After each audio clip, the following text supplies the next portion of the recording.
Thank you all for standing by. My name is Brent Sonja from the Department of Agricultural, Environmental, and Development Economics. On behalf of my colleagues on the Ohio State University Climate Change Outreach Team, let me welcome you to today's installment of our monthly webinar series. We're delighted you're with us for this presentation by Alexander Thompson from Ohio State University titled The Future of Environmental Climate Agreements.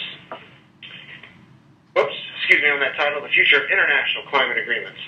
These webinars are an initiative of the Ohio State University Climate Change Outreach Team, a multi-departmental effort within the university, led by OSU Extension, Ohio Sea Grant, Bird Polar Research Center, and a number of other departments at Ohio State. Before introducing our speaker, let me note a few logistical issues. During the entire webinar, all participants will be in a listen-only mode. We encourage you to ask questions via the chat feature located on the right-hand side of your screen. Simply type your question and send it to the entire group or send it to me anytime during the presentation. I will collect them and ask them to Alex during the question and answer session at the end. Also, we'll note that Alex has agreed that as long as there aren't too many questions, he'll answer any additional and remaining questions at the end later, and we'll send them out by email. So what he'll do is type in some answers to any questions we haven't gotten to, and we'll send them out to everybody. We'll put them on our webpage, and we'll send them out to everybody. So please do send in your questions. We have more than 250 participants on this webinar, a great diverse group representing governmental agencies, academia, nonprofit groups, and a number of others from around the country. Please keep those questions coming throughout the presentation. The webinar is being recorded and will be posted on our website for later viewing. Also, we'll post a webinar survey in the chat feature toward the end of the hour. Please take a few minutes after the webinar to fill out that survey. That will help us continue bringing you better webinars in the future. Note that we'll probably be taking a little bit of a break between this webinar and our next one starting in the fall. So if you can provide us with some ideas for what you'd like to hear next year, we'll work on that over the summer in terms of filling out our seminar series in the fall and in the coming year next year. Okay, now let me introduce today's speaker. Dr. Alexander Thompson is an associate professor in the Department of Political Science at Ohio State and a faculty associate of OSU's Mershon Center. His research and teaching are in the area of international relations with a focus on the politics of international organizations and international agreements. He holds a PhD from the University of Chicago and a BA from Connecticut College. We're delighted to have Dr. Thompson with us today to speak about the future of international climate agreements. Alex, I hand it over to you. Great. Thanks a lot, Brent. And thanks for inviting me to present today. And thanks to all of the virtual attendees for tuning in. My talk is on the evolution and future of global climate change agreements. This is a big topic, and I can't cover everything, but I'll try to touch on some important issues and make some potentially provocative arguments. So why has it been so hard to forge international cooperation over the climate change problem? I think it's reasonable to think of a clean atmosphere and a stable climate as global public goods in the sense that everyone benefits from their provision, but it's not necessarily in everyone's interest to contribute to their provision. Mansur Olson famously described the free riding problem that plagues public goods provision. While collectively we have an interest in supplying these goods, each individual prefers that others carry the burden of doing so. As far back as the 4th century BC, Aristotle diagnosed the basic problem as well. What is common to the greatest number gets the least amount of care. Men pay most attention to what is their own. They care less for what is common, or at any rate, they care for it only to the extent to which each is individually concerned. This is obviously echoed in the tragedy of the commons, described by Garrett Hardin in this 1968 article in Science. Hardin described a situation where a pasture is open to all herdsmen and explained that theoretically, in this case, while the herdsmen as a group have an interest in preventing too many cattle from grazing and thereby preserving the pasture, that each individual herdsman ends up putting more and more cattle in the pasture, leading to overgrazing and depletion of the pasture. Hardin concludes, freedom in a common brings ruin to all. Climate change poses a similar problem but on a global scale. It is the mother of all commons or public goods problems.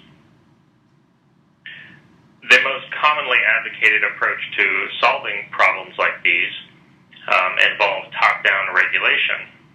So when we think about problems like this at the domestic level, we're usually thinking about government-based solutions. Indeed, you could argue that this is why we have governments, to solve problems that individuals acting independently create and that markets can't solve on their own. Thomas Hobbes argued that large-scale social problems required a leviathan, a strong central government that could impose solutions and promote the collective interests of society. Similarly, Garrett Hardin advocated a strong regulatory solution to the tragedy of the commons, what he called mutual coercion, mutually agreed upon. For international problems, we don't have the luxury of a global government, but the equivalent prescription for public goods problems at the international level calls for the generation of binding rules in the form of an international treaty with an accompanying mechanism to monitor what countries are doing and to enforce the rules in the case of non-compliance. In effect, the goal is to make international governance look as much like domestic governance as possible. While it is firmly rooted in the conventional wisdom, I am skeptical of this approach. Here's a quick summary of my arguments. First, binding rules and a top-down approach, what I refer to as a hard law approach, is difficult to implement in the relative anarchy of international politics. And in fact, this hard law approach can be counterproductive. It deters participation in the regime because governments are reluctant to sign up to binding rules, and it constrains and narrows policymaking, sometimes in perverse ways. As a result, the foreseeable future of the global climate regime is likely to be more flexible, more decentralized, and more fragmented than in the past, or than many hope for. And this is okay, at least for now. So let me go back a few years, to the 15th Conference of the Parties to the UN Framework Convention on Climate Change, which took place in Copenhagen in 2009. It offers a nice window onto the politics of global climate agreements. It's not an exaggeration to say that the stakes at Copenhagen were really the future of the climate regime. At least this is what delegates thought going into the meeting. They were there to try to negotiate a new round of commitments under the Kyoto Protocol, but also to negotiate a much broader long-term agreement that would hopefully include developing countries and that might supplant or even subsume or even supplant the Kyoto Protocol. After months of preparatory work and 2 weeks of negotiations, which culminated in heads of state coming to town, what came of all of this effort was the Copenhagen Accord, which is approximately 2.5 pages long. There's a general goal in Copenhagen to limit warming to 2 degrees Celsius.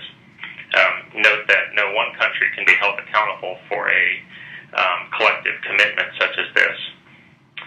There was an agreement, probably the most important accomplishment at Copenhagen, an agreement to channel much more aid and financing to the developing world to deal with mitigation and adaptation.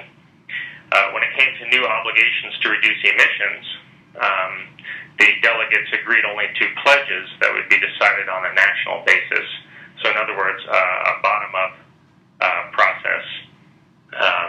And it's important to note that a key goal of the Copenhagen meeting was to negotiate these new targets and pledges and to have them enshrined in an international agreement. But the negotiations never got this far. The delegates agreed only to submit their pledges to the UN after the meeting. So there were no specific commitments in Copenhagen dealing with mitigation, and in the end the agreement itself was not legally binding because rather than formally adopting the text, delegates voted merely to take note of it. These are the, when I said that it was only 2.5 pages long, I left out the 2 appendices, which were blank in the official document. They were intended to have for developing countries, mitigation actions listed, and for industrialized countries, emissions targets listed.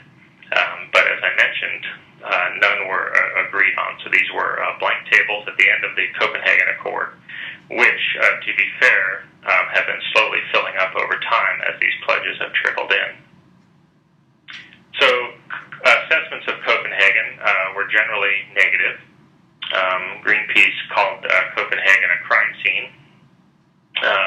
What I find interesting, though, is that most of the criticisms focused on the fact that the delegates had failed to reach a new set of legally binding emissions commitments. So we have Gordon Brown, the UK Prime Minister, says, I know what we really need is a legally binding treaty, and the World Wildlife Fund, the Copenhagen Accord, is far from the fair, ambitious, and binding deal the world needs. I think these criticisms reflect a bias in favor of hard law solutions to the climate problem and to international problems more generally. This is a view that agreements should contain specific, rigid, and binding obligations. These criticisms are making an implicit or in some cases explicit comparison to the Kyoto Protocol. So what lessons can we learn from the Kyoto experience? Well, Kyoto can be seen as the hard law follow-up agreement to the 1992 Framework Convention on Climate Change. The Framework Convention did not have specific binding commitments to greenhouse gas emissions reductions.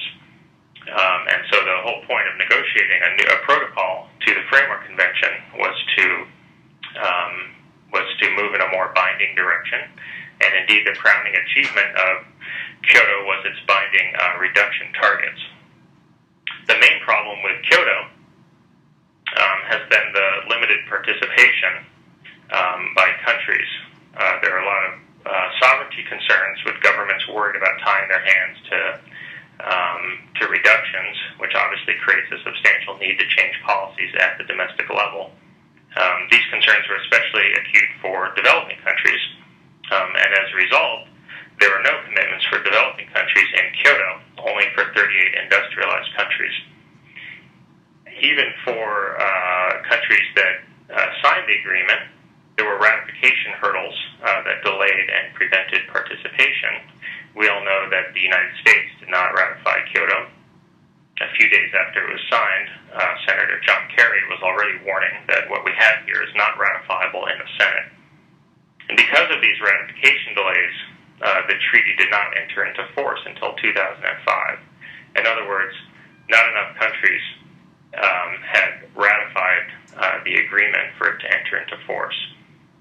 For example, Canada and Japan didn't ratify until 2002, Russia didn't ratify until 2004, and Australia didn't ratify until 2007.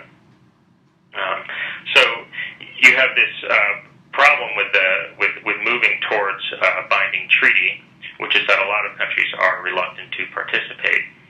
Now, this wouldn't be so bad.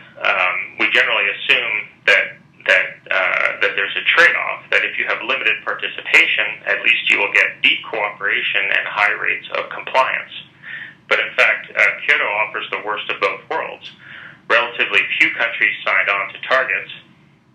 These targets were not especially deep, and then in some cases, they haven't made serious changes in their behavior since then. And I'll come back to this in a moment. Another problem with Kyoto is that the policy incentives that flowed from Kyoto were fairly narrow. Because countries faced binding targets and a fixed timetable and a relatively short-term timetable, the first commitment period ends this year, 2012, policies were geared towards finding quick fixes and low-hanging fruit so that emissions could be brought down quickly to meet the deadline. Also, the incentive was to look for measurable reductions in emissions, because only measurable reductions could be counted towards your target. And this channeled policymakers largely towards project-based approaches. And often these projects involves making dirty technology and energy somewhat cleaner, rather than looking for long-term changes in investments and policies that would make a bigger difference in the long run. Often the best way to bring down emissions quickly is to take a practice that is generating a lot of emissions and to invest in it, thereby bringing emissions down, but not creating any more fundamental change. Just to illustrate the participation problem, this is a list of the largest greenhouse gas emitters in the world. And this set of countries have no commitments under Kyoto. China, Brazil, and India have no Kyoto commitments because they're developing countries, and the United States, of course, never ratified. So right there you have almost half of global emissions that are not covered under the Kyoto Protocol. And the latest climate talks in Durban did keep open the possibility of a new round of commitments under Kyoto, but it was also the occasion for 3 countries to formally withdraw: Canada, Russia, and Japan. So in fact, overall, Kyoto today covers well under half of global emissions. This is just to show the change in actual emissions for several important countries. These figures end in 2007.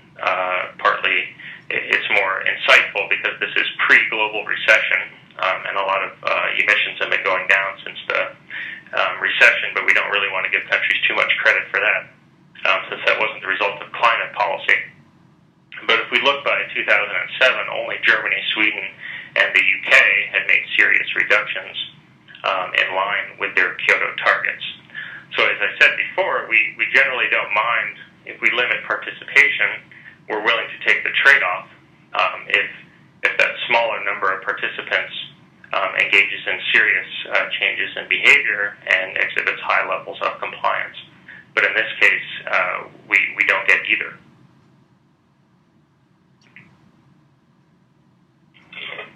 So my argument is that the fundamental problem with Kyoto is that it put the cart before the horse.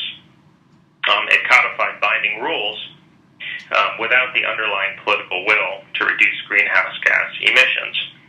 Put differently, it placed too much weight on a hard law approach to solving the climate change problem. That's my attempt to be humorous. The future of international climate agreements will be a softer one, at least for the time being. And in fact, this makes sense given the nature of the climate change problem. So if we think of international climate politics as being defined by 3 features. The first we already discussed. It's a public good problem, and this is primarily what has led international negotiators to seek more of a hard law approach. And it makes sense, except that there are other defining features of the climate problem as well. One is uncertainty. There's still a lot of uncertainty about the precise impacts of climate change, especially on more local and sectoral levels. Even if we have a better handle on the sort of aggregate global effects, we're still not sure about all of the specific effects. There's also a lot of uncertainty about policy alternatives and what the costs and benefits are of different policy approaches to dealing with climate change. Obviously, climate is a very complex problem involving human-based variables and natural variables interacting. The IPCC says it well. In all cases, policy decisions will have to be made with incomplete understanding of the magnitude and timing of climate change, of its likely consequences, and of the costs and benefits of response measures.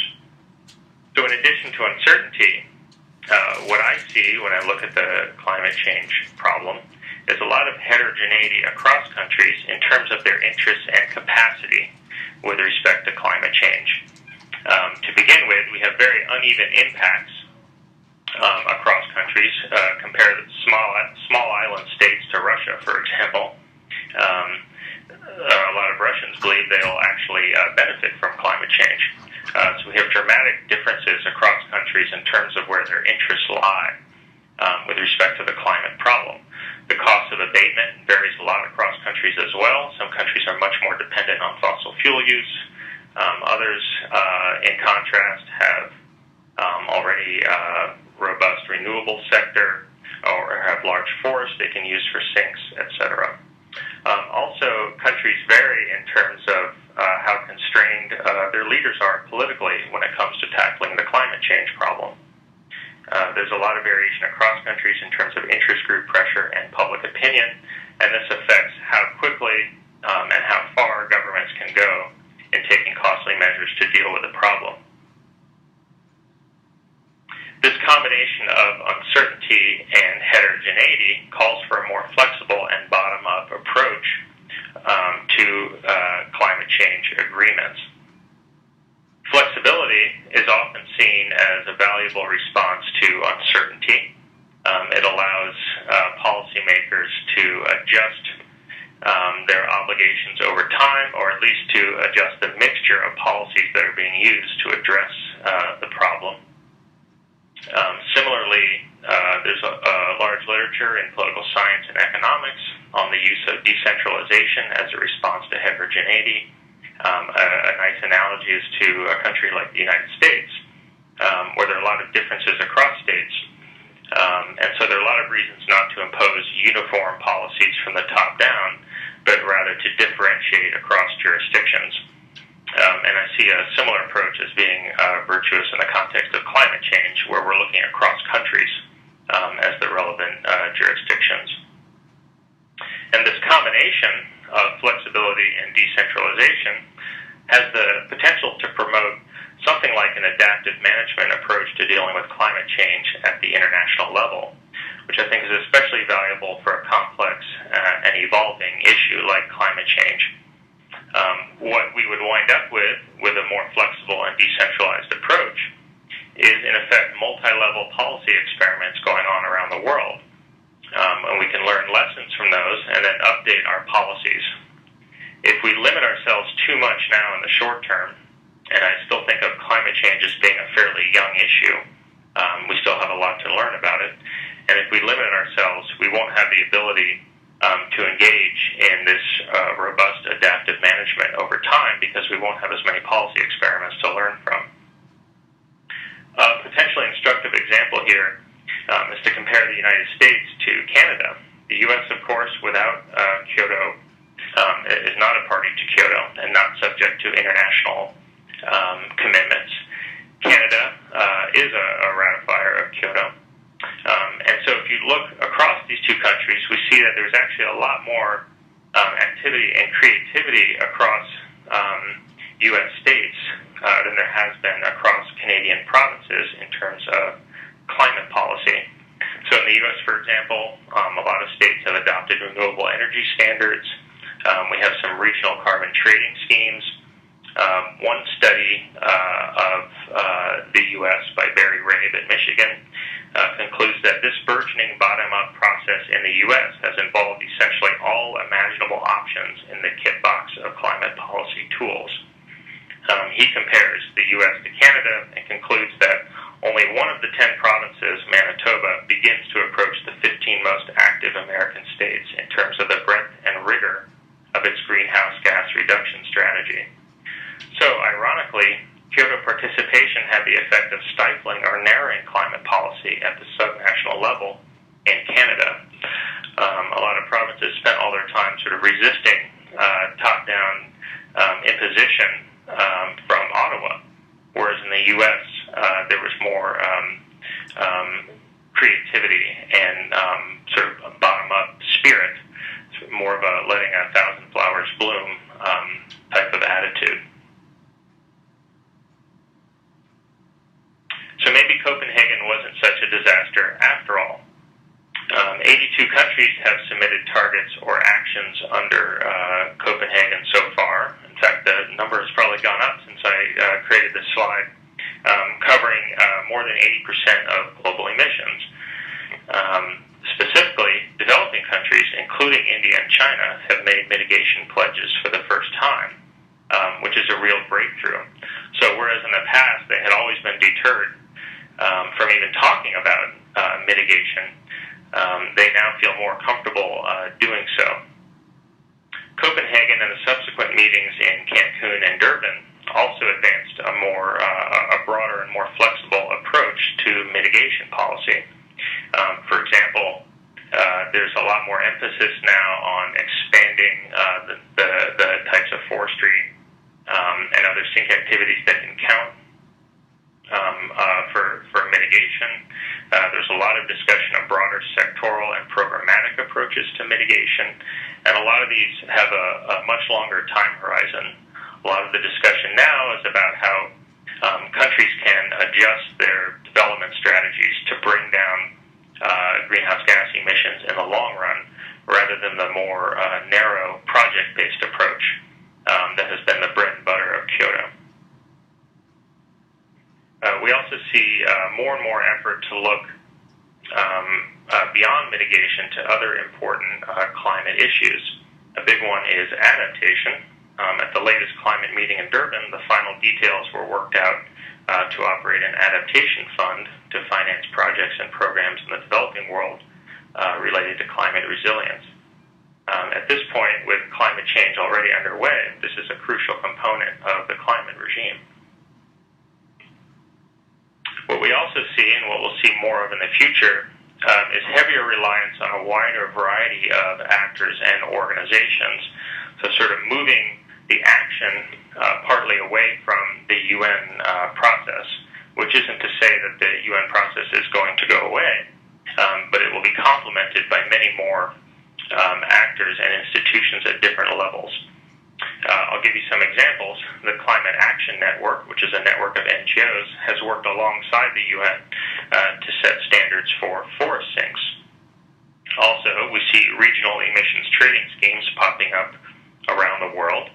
And we also see other organizations and forums, for example, the G20 and the OECD are good places to talk about the removal of energy subsidies. The World Bank, the UN Development Program, and regional development banks are promoting discussion of how to integrate climate concerns into long-range sustainable development strategies. So what I see is a much more, you could call it fragmented, but not necessarily in a negative way, much wider variety of organizations and actors at different levels dealing with different aspects of the climate change problem. Thanks to WikiLeaks, those of you who work for the federal government may be in trouble now that this is up on your screens. I found a great cable from the French, a conversation with the U.S. ambassador, paraphrasing the French environment minister. This is after Copenhagen, where he said, this report says, French environment minister Jean-Louis Bourlou told the ambassador that the key to advancing climate negotiations is to drop the notion of a legally binding treaty in favor of a system of national commitments.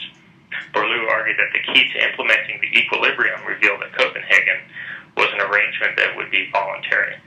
Now, this is really insightful because the French were one of the key countries going into Copenhagen who were arguing for a binding approach to dealing with the problem. And what they recognized after Copenhagen was that this was simply politically unrealistic.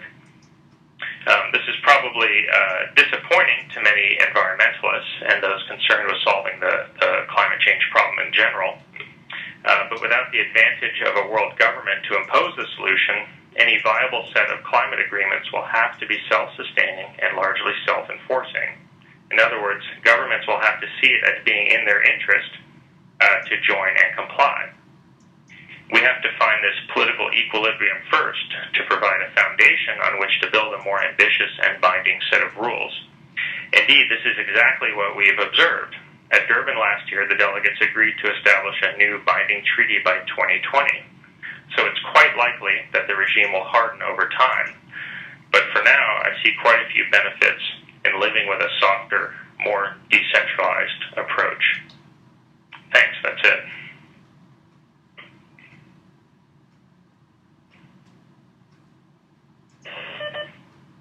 Great, thanks, Alex. Jill, I assume that you can hear me. Alex, can you hear me? I can hear you. Okay, good, because I had to unmute myself. Great, well, we got a number of questions here, so just let me go through them starting here. There was one question early on related to your slide on on some of those emission numbers. The question was, do you know what happened to the U.S. emission since 1990? U.S. emissions since 1990. Well, I mean, in general terms, I can say that they've gone up. They went up rapidly during the 90s, which was one factor that made ratification increasingly unlikely as the 1990 baseline became more and more distant.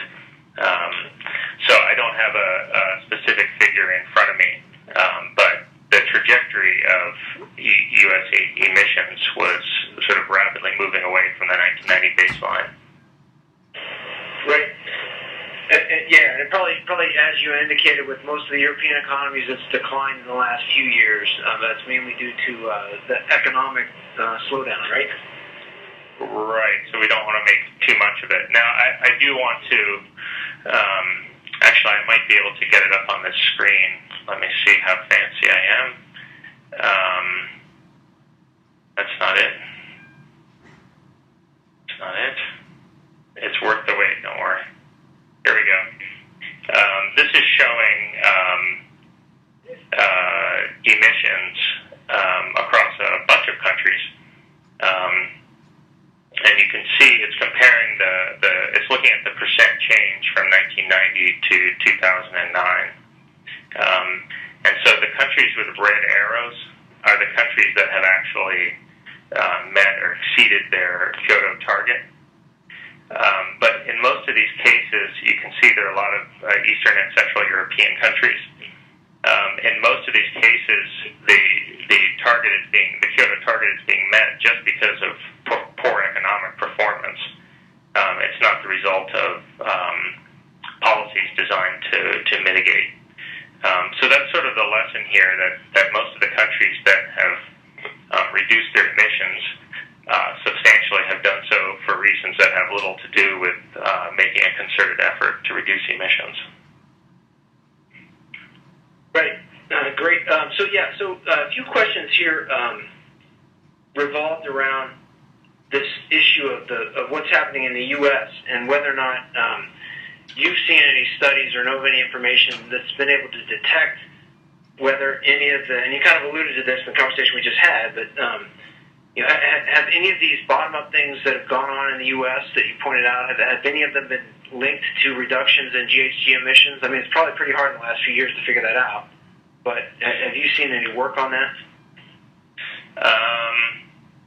No. I mean, in the case of California, where you had more direct regulation, I would say yes, but it's a good question. I don't know anything specific about whether it's been demonstrated empirically that some of these renewable portfolio standards, for example, to what extent they've led to reductions in emissions. I just don't know the answer to that question.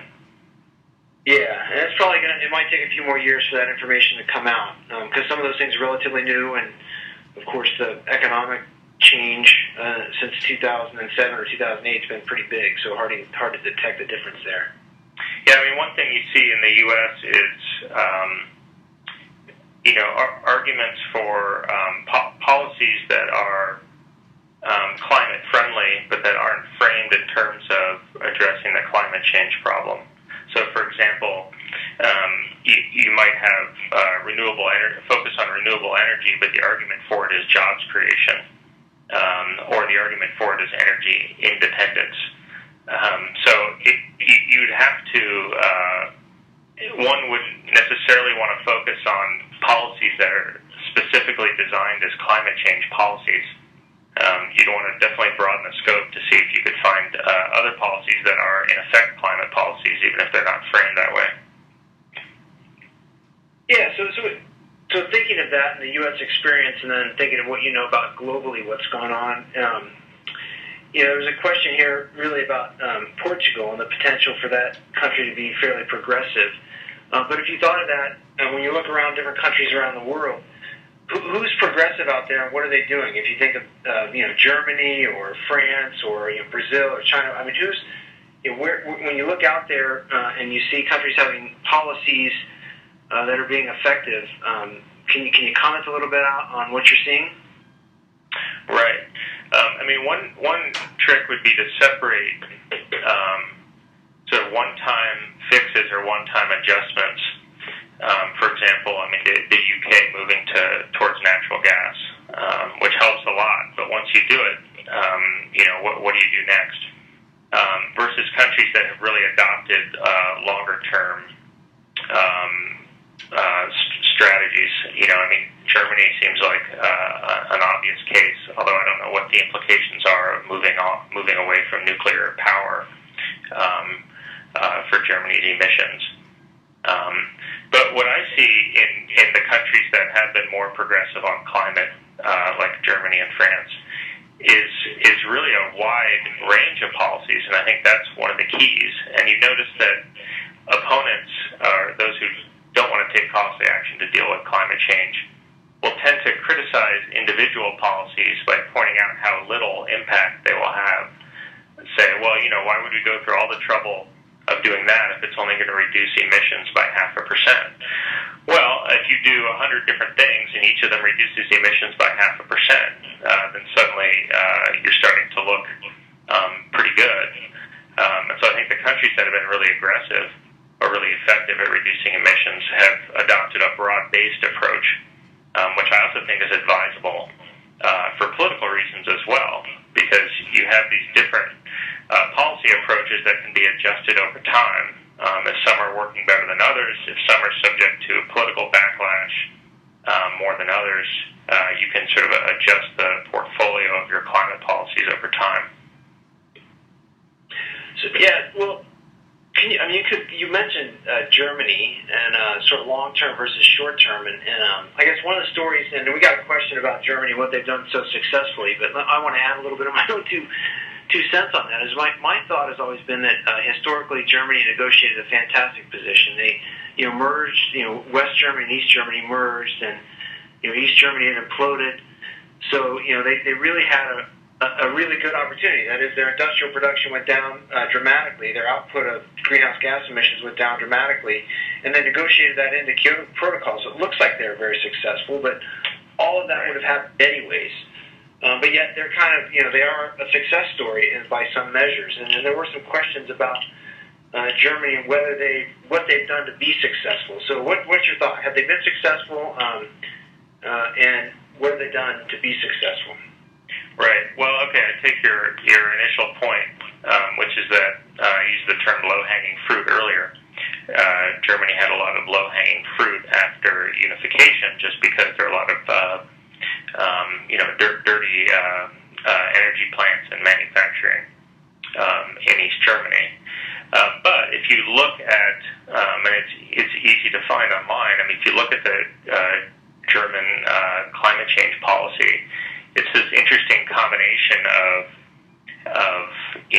sort of legally binding regulation combined with all sorts of subsidies for greener technologies.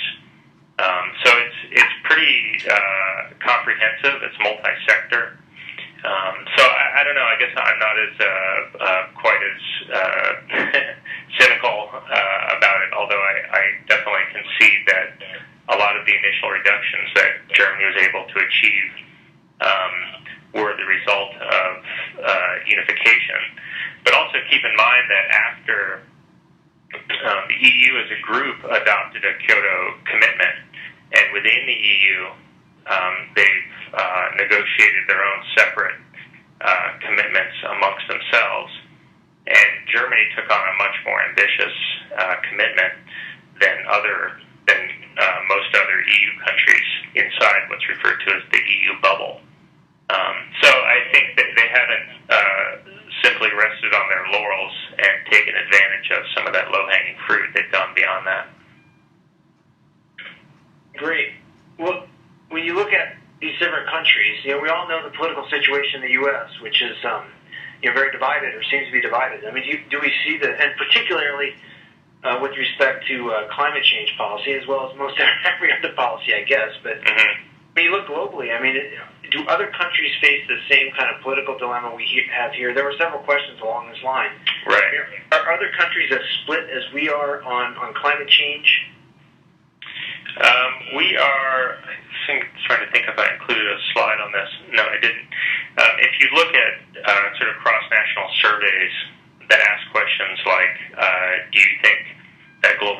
is a serious problem, or do you think that it's caused by humans?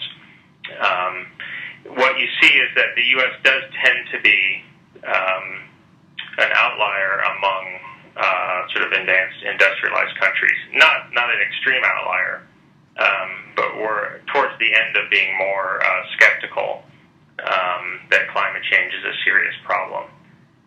In a lot of European countries, when I was researching actually the negotiations leading up to Kyoto, and you saw it a little bit too leading up to Copenhagen, which is that politicians were under pressure to be more aggressive and to adopt a more ambitious target for Kyoto. It was the exact opposite of what you see in the United States. They were disappointed that their leaders hadn't gone further and made more serious commitments. But one point I really do want to make about the United States that I'm not saying it's unique, but I think it's unusual, is how partisan the issue is in the United States. And I haven't done a sort of systematic study across countries, but when you see polls of Americans, you see that there's a partisan divide on the issue of climate change that's pretty dramatic. So if you ask Americans if they think climate change is a serious problem, or if they think it's human-induced, or if they think it's exaggerated, you see a big divide between Democrats and Republicans in terms of how they answer that question. So the United States is in an especially difficult situation because the issue has become so explicitly politicized on partisan lines. Great. Let me switch a little bit the subject. With these flexible bottom-up agreements that you were sort of referring to and suggesting that the world's actually move towards, what is the role of standardized technology or monitoring? So I think this question has to do with, will we actually be monitoring these things, and will people actually enforce something? How are these going to be enforced, in a sense? Yeah, great question. So there's another trade-off here, which is that, even for the last couple of climate negotiations, one of the big issues has been the question of MRV. It's referred to monitoring, reporting, and verification. And the question has really revolved around the developing countries, which is basically how robust a monitoring scheme are they willing to agree to, and how intrusive a monitoring scheme are they willing to agree to. And so far they've been reluctant to agree to something that sort of looks like the type of monitoring mechanism that most of us would view as effective. So I think one trick here, though, is for the parts of Kyoto that have become the most sort of legalized and institutionalized, if you think of something like the clean development mechanism, where there's a lot of activity there, investing in cleaner projects in the developing world, because the clean development mechanism is all about generating credits that can be applied towards a Kyoto target. The amount of oversight and monitoring has to be pretty substantial, especially because you have to establish the baseline scenario of what emissions would have been, and then you have to measure how much the project reduces emissions by comparison to that counterfactual baseline. So a lot of accreditation panels and what are called designated operational entities, which are private companies that basically audit or accredit the projects. New bureaucracies have to be set up at the national level in the recipient countries called designated national authorities. And it's really become sort of an accounting and bureaucratic nightmare in a lot of ways, to such an extent that a lot of developing countries just don't have the capacity to even participate in the CDM process. So I think one promising avenue that we see coming out of Copenhagen and in the two meetings since then is a move towards setting much broader standards and methodologies that can work across classes of projects. And if we can standardize a lot of those methodologies, then it would make monitoring a lot less costly. and it would make the approval of projects. It would speed up the approval of projects.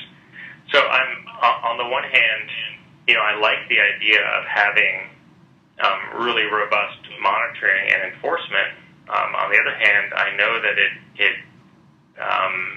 it stifles participation in the regime, and it's hard to get agreement on it.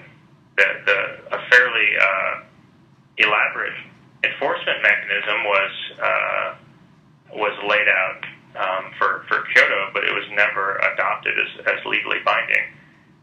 So it's the same old trade-off.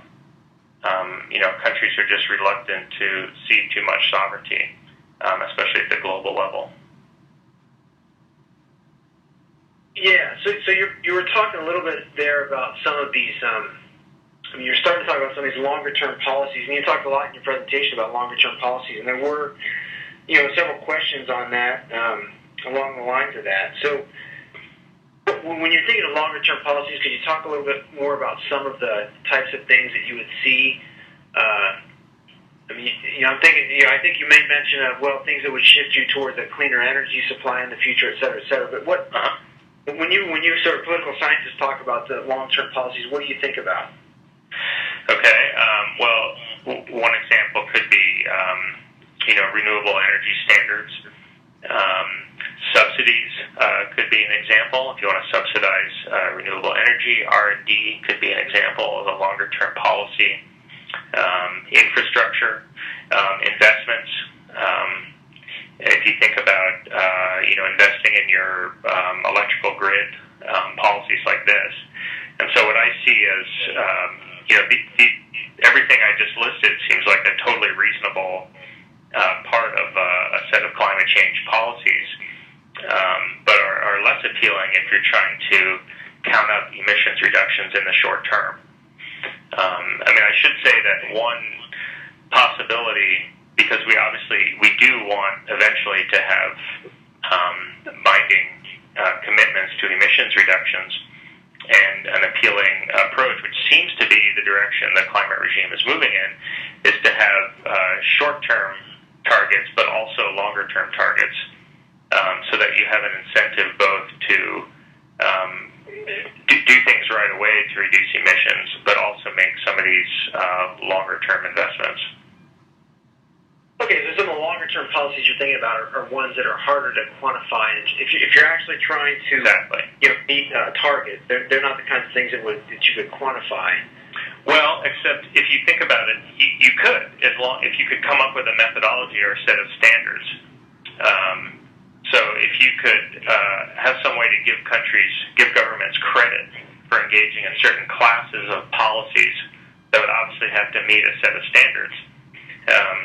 So there might be a way to give governments credit for doing things that don't reduce emissions right away, and that might not even reduce emissions in measurable ways. Right.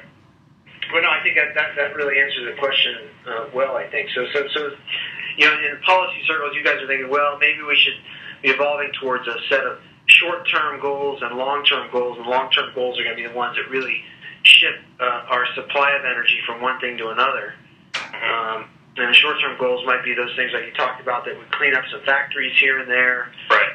Go after the low-hanging fruit, maybe plant some trees here and there or whatever, right? Right. Keep in mind that, and I probably should have made this clearer, we're in a sort of second-best world. If I could snap my fingers, then I would agree that it would be nice to have binding commitments with a robust monitoring and enforcement mechanism. So I guess the premise of my talk, which I tried to emphasize at the very end there, is that if it's not realistic, then you can model it and hope for it. But it's better to be on a strong foundation, what I call the political equilibrium first, and then to try to move in the direction of hardening the regime over time, or making the commitments giving the commitments more teeth or more bite. Well, okay, so you're you made a point about this kind of being in a second best world where we're not going to be able to get these targets anyways. But doesn't that go? I mean, there was this debate several years ago when the Stern report came out about, well, my God, Stern came along and said, look, even using economic models, these damages are really, really big, and the world has to do something. Previously, before the Stern report in 2007, economists were all running around saying, well, actually, the damages aren't that big. What we can estimate of these damages, they aren't that big. They happen a long term in the future, so we should go slow. We should, do some things, but not too much, and let's wait a few years until more is revealed to us. Then Stern came along and said, wow, this is really big. And used the same economic models to kind of show that. And then he and Nordhaus and others have kind of argued this point back and forth. But it seems like the world's kind of evolved towards the pre-Stern or the Nordhaus type approach, which is, we should do some things, but we should go relatively slow and not spend too much money. I mean, would you kind of agree with that this bottom-up approach looks more like a Nordhaus kind of world? That's a good question. I mean, I guess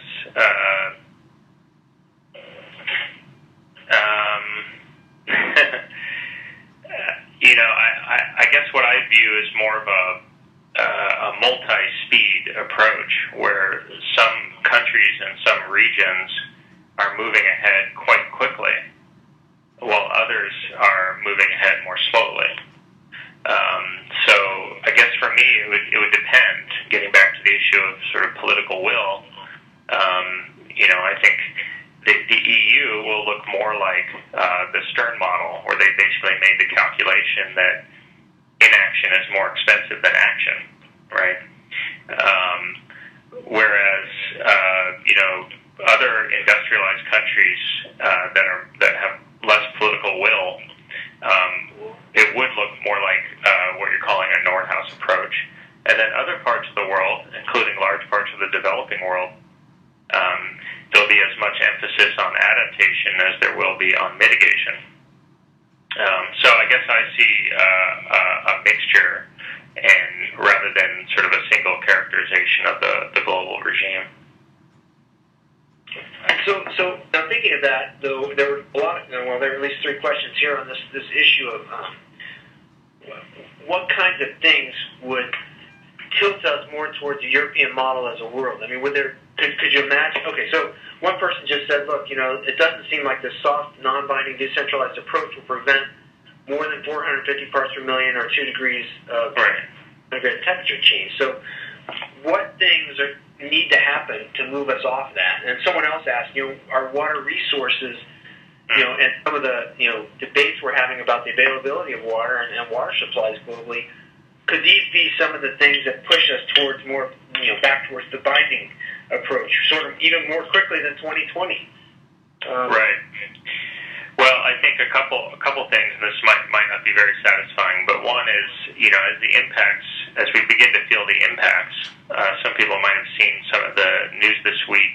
There was a good article in the Washington Post about some of the concerns about adaptation on the East Coast in North Carolina and Virginia, concerns about sea level rise and its impact on the coast, and trying to shore up the coastline with flood walls, etc., and how this has become politicized at the state level because they want to address the problem, but they don't want to call it a climate change problem or a sea level rise problem. They want to refer to it more generically as a coastal flooding problem or something like that. And so, I do think as we start to see impacts, and as these impacts are linked to the climate change problem, I do think that will have an effect on political will, and people can call it whatever they want. But I think it will have the effect of shifting public opinion in that direction. So I think impacts, but also as we do find more policy tools that are in the form of no regrets measures. I mean, there are all sorts of policies that we can use to address climate change that also achieve other goals that everybody agrees on, or more or less, or that are less controversial, like reducing pollution, or creating jobs in new sectors that have a lot of market demand. So I think as we sort of move our way towards more cost-effective policies, and we find more no regrets policies, and as we see the impacts of climate change, I can imagine a shift more in the EU direction. Although I don't want to overstate how quickly I think that would happen. Well, yeah. So moving more sort of domestically, I mean, there were a few more questions on the domestic side here. Is the Obama administration being successful? I mean, are some of their policies climate change, given this, limit? There's not going to be there isn't an international treaty that the U.S. is part of, not likely to be one in the near future, but, they've had it as a goal to do something about climate change, so are they being successful? Well, the U.S. is on paper part of a group of industrialized countries willing to negotiate a new set of binding targets. So the U.S. so far is on board, and that's supposed to be done by the end of 2012 for sort of some interim agreement that will bridge the gap between Kyoto and a new, broader, more inclusive climate treaty that the delegates at Durban agreed to negotiate by 2020. The U.S. is on board, at least so far, with coming up with some sort of legally binding commitment. It just hasn't happened yet. So we don't really know. We'll know a lot more by the end of this year. Let me put it that way. Of course, the Obama administration has really been hamstrung.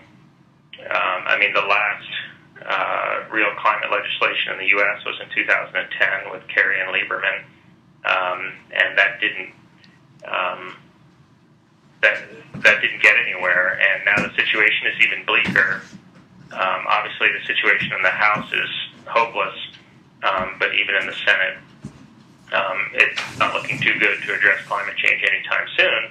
So basically, Obama is left with, in the U.S., we're left with action at the state level or the local level, and we're left with the EPA. The EPA has been able to take some baby steps, but obviously is also constrained politically in terms of how dramatic, the types of dramatic steps that EPA could take to regulate, say, greenhouse gas emissions. So I don't know, given the hand the Obama administration has been dealt, it's had a much more constructive role at the international level, at least than the Bush administration had. So I don't know. I wouldn't. I'm not especially critical of Obama on climate change, even though I think there are obviously a lot of things that could be done. I see the political opposition lurking there, so I kind of understand the type of approach he has adopted. Great. So just a quick question or two here at the end. There was some interest, and several people asked about the U.S.-Canadian sort of comparison you made. Can you repeat the study? The person who did that study, maybe talk a little more about what they found? Yeah, probably the best thing I can do is just point people to the study. So the study is by Barry Rabe, R-A-B-E, who's at the Ford School of Public Policy at University of Michigan. And he's had a couple different, I actually quoted from two different publications of his, one from 2010 and one from 2007. And I would actually, the more specific comparison that named states and provinces was from a 2007 article. So it's possible that things could have changed since then. Right. Well, it could have gone either way. I mean, the output from the oil sands or tar sands, whatever it is probably increased a lot there too. Right. So, well, great. Well, we're at the end of our time here, Alex. So I want to again thank you, Dr. Thompson, for your outstanding presentation. There are a few more questions that we didn't get to, and I will I'll send those along to you, and if you don't mind, you could they're probably just a line or two to respond to them, and we'll get them on our website. I also would like to thank the OSU Extension, NOAA, and the National Sea Grant College Program for funding this webinar. I do want to remind everyone that our survey URL for this webinar is in the chat feature.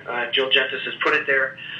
Please take a few minutes to fill out that survey. That'll be really helpful. That'll help us in a number of ways, developing some of our additional materials that go online, as well as thinking about what our next set of webinars will be starting in the fall. I want to remind you that we have all of our past webinars over the last couple of years archived on our website, changingclimate.osu.edu. Please visit the website. This webinar will be up there pretty soon, probably in a week or two, although I'm not exactly sure how long it takes to get that all done. But we'll get it up there just as quickly as possible. And again, we want to say that this webinar is supported and sponsored by the OSU Climate Change Outreach Team. We'll be taking a bit of a summer break, but we'll be back up in September, and we'll email everybody with the information on our next speaker in September. Thanks again, Dr. Thompson, and to all the participants on this webinar. We hope this was useful, and we hope you'll join us again in the future. Have a great afternoon. Thanks. Thanks, Alan.